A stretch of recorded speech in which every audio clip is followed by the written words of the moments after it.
Hi అండి. ఏపీలో elections ఉన్నాయి కదా, సో నెక్స్ట్ ఏ ప్రభుత్వం వస్తే ప్రజలకు సంక్షేమం జరుగుతుంది? చంద్రబాబుకి నేను ఎప్పటికైనా ఎందుకని?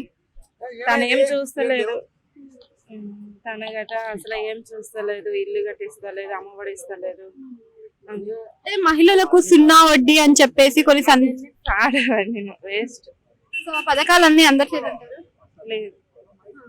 ఇప్పుడు ఒకవేళ టీడీపీ ప్రభుత్వం అధికారంలోకి వస్తే మరి ఎటువంటి వస్తే ఏముంది, ఇక్కడ బస్సులు ఎలాగా టికెట్ లేకుండా ఉన్నాయి, అక్కడ కూడా చంద్రబాబు గెలిస్తే అక్కడ కూడా సేమ్ బస్సులు ఎలా పెడతారు. జగన్ కూడా ఇచ్చారు కదా హామీ, అదే హామీ ఫ్రీ బస్సులు పెడతాను అని. ఫ్రీ బస్సులు ఏం పెడతాను లేదు. అందరికి అక్కడ ఫ్రీ బస్ పెడితే ఆటో తోలే వాళ్ళందరికి ఎలాగా అక్కడ గడుస్తుంది చెప్పు. మరి చంద్రబాబు నాయుడు వచ్చినప్పుడు కూడా సేమ్ ఆటోలో కూడా అన్యాయం జరుగుతుంది కదా. చంద్రబాబు వస్తే అలాగేం చేయరు. ఎందుకని జగన్ పరిపాలన జరిగేది అదే, చంద్రబాబు పరిపాలన జరిగేది అదే, మరి ఎందుకు డిఫరెన్స్ ఉంటుంది? జగన్ కి ఇచ్చారు కదా ఈసారి ఛాన్స్, ఇప్పుడు చంద్రబాబుకి ఇవ్వండి, ఏం చేస్తారు చూస్తారు. జనసేన రిమోట్ మొత్తం చంద్రబాబు చేతిలోనే ఉంది అని అంటున్నారు కదా. లేదు, చంద్రబాబే వస్తారు. అందరూ చాలా మంది అనుకున్న మాట చంద్రబాబే రావాలని. పవన్ కళ్యాణ్ కి 21 సీట్లు ఇచ్చి అన్యాయం చేశారు అని ప్రజలు భావిస్తున్నారు, అభ్యర్థులు కూడా చెప్తున్నారు. నిజమేనా?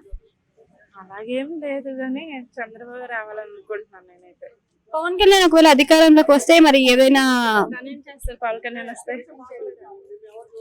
పవన్ కళ్యాణ్ ఎవరికి తెలుసు అంతగా చెప్పు. ఈ మధ్య వస్తున్నాడు, తనకి హెల్ప్ చూడాలి కదా, ప్రజలకి ఏం చేస్తున్నాడు చూపించాలి, ఆ తర్వాత ఓకే అని అనొచ్చు.